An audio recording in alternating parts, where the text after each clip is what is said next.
পৃষ্ঠা 109 বাংলা ভাষার উদ্ভব ও ক্রমবিকাশ পড়েছিলাম। এরপরে বহু বিকল্প ভিত্তিক প্রশ্নাবলী এমসিকিউ। প্রতিটি প্রশ্নের মান 1। সঠিক উত্তরটি নির্বাচন করো। 1 নম্বর, ইন্দো ইউরোপীয় ভাষাগোষ্ঠীর যে শাখা ভারতে প্রবেশ করে তাদের নাম হয় ভারতীয় আর্য। 2 নম্বর, ভারতীয় আর্য ভাষার ইতিহাস 3500 বছরের।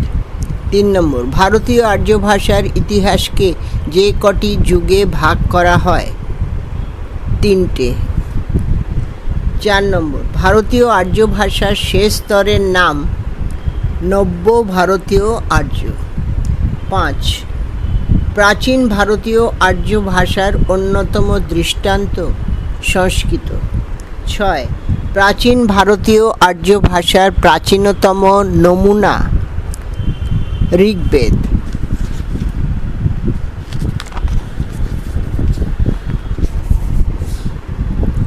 7, ছান্দস হলো, এটা পেজ 110-এ এলাম। ছান্দস হলো লেখ্য প্রাচীন ভারতীয় আর্য ভাষা। 8, ভারত পৃথিবীর সর্বকালের শ্রেষ্ঠ বৈয়াকরণ বলে যাকে মনে করা হয় সেটা হলো পাণিনি। 9, পাণিনি রচিত ব্যাকরণ গ্রন্থটির নাম কাতন্ত্র ব্যাকরণ। 10, মধ্য ভারতীয় আর্য ভাষার সময়কাল আনুমানিক 600 খ্রিস্টপূর্বাব্দ থেকে 900 খ্রিস্টাব্দ। 11, মধ্য ভারতীয় আর্যের স্তরে বৈদিক সংস্কৃত ভাষা রূপান্তরিত হয় লৌকিক সংস্কৃত ভাষায়।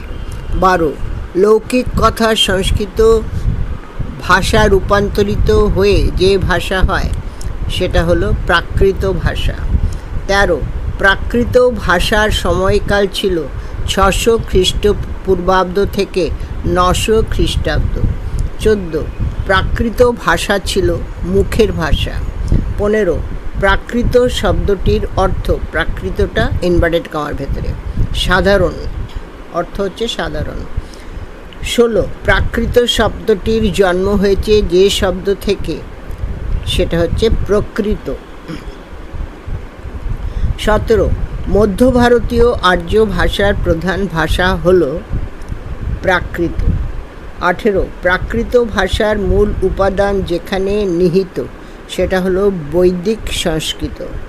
19, মধ্য ভারতীয় আর্য ভাষার প্রাচীনতম নিদর্শন অশোকের শিলালিপি। 20, মধ্য ভারতীয় আর্য ভাষার আঞ্চলিক রূপ ছিল 5টি। 21, মধ্য ভারতীয় আর্য ভাষার আঞ্চলিক রূপগুলি গড়ে উঠেছিল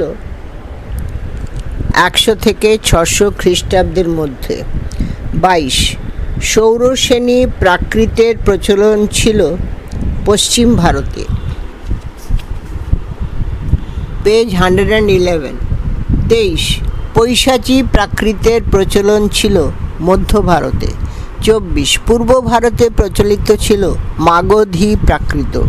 25, মাগধী প্রাকৃত পূর্ব ভারতে প্রচলিত ছিল তার অন্যতম কারণ হিসাবে অনুমান করা হয় মাগধী প্রাকৃত নামের মধ্যে মগধের উল্লেখ আছে।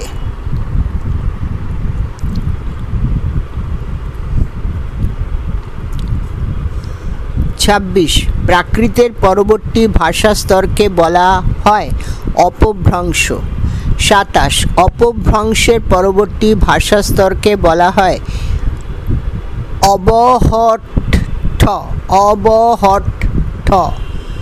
অবহটয় হসন্ত ঠ। 28, বিভিন্ন অপভ্রংশ ও অবহট্ঠ ভাষাগুলির জন্ম হয়েছিল মধ্য ভারতীয় আর্য ভাষার শেষ স্তরে। 29, মাগধী অপভ্রংশের শাখা ছিল 2টি।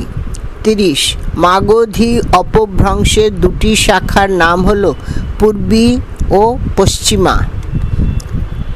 31 মাগধী অপভ্রংশের পূর্বী শাখা থেকে যে ভাষাগুলির জন্ম হয়েছে সেগুলি হল বাংলা, উড়িয়া, অহমিয়া।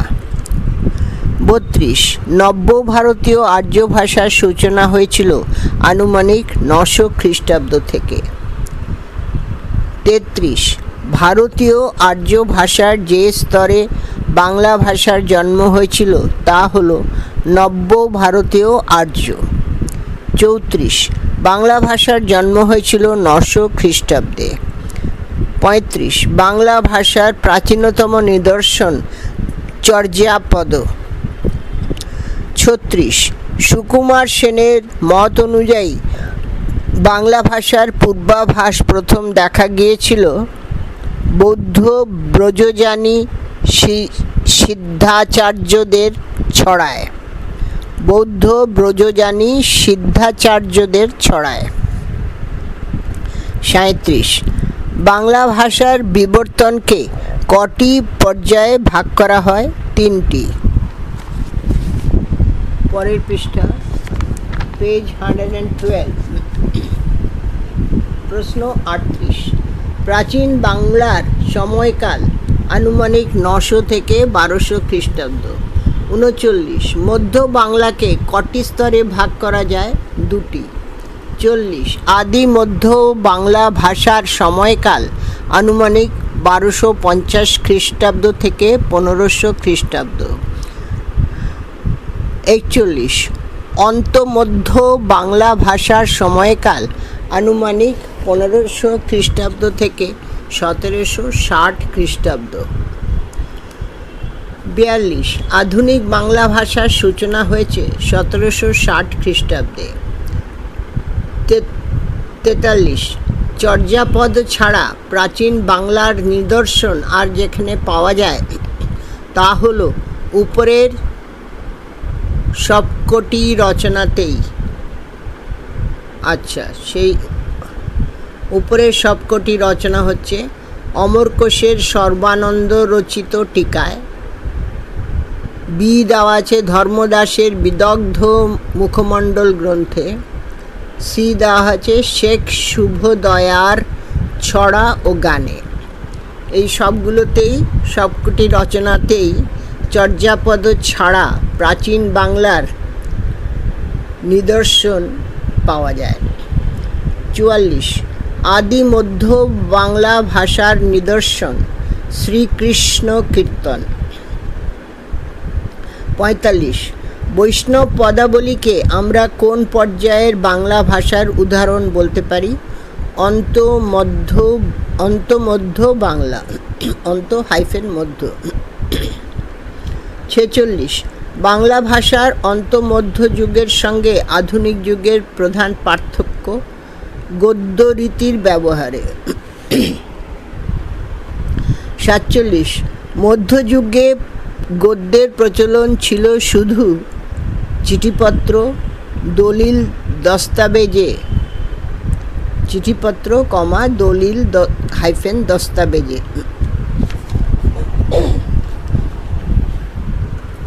48 সংস্কৃত থেকে বাংলা ভাষার জন্ম সম্ভব নয়। তার প্রধান কারণ হল সংস্কৃত সাহিত্যিক ভাষা, ফলে তার বিবর্তন হয়নি।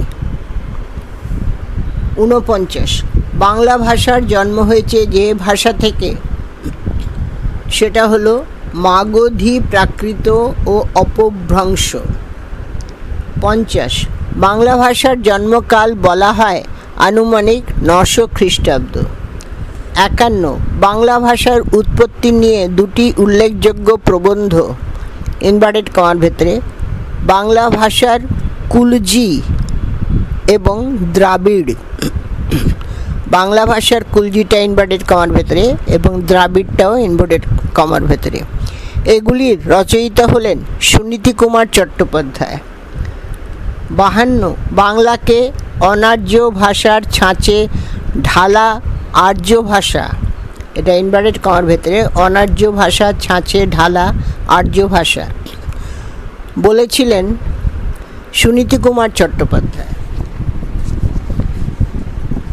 এরপর পৃষ্ঠা 113 fill in the blanks 1 number dash ভারতীয় আর্য ভাষা স্তরে বাংলার জন্ম 90 2 নম্বর বাংলা ভাষার জন্ম হয়েছে ড্যাশ অপভ্রংশ থেকে মাগধী 3 নম্বর মাগধী অপভ্রংশের ড্যাশ শাখা থেকে বাংলার জন্ম পূর্বী শাখা থেকে 4 বাংলা ভাষার বিবর্তনের ইতিহাসকে ড্যাশটি যুগে ভাগ করা যায় 3টি যুগে 5 প্রাচীন বাংলার সূচনা হয়েছিল ড্যাশ খ্রিস্টাব্দে 900 খ্রিস্টাব্দে 6 ড্যাশ ইনভার্টেড কমার ভেতরে বিদগ্ধ মুখমণ্ডল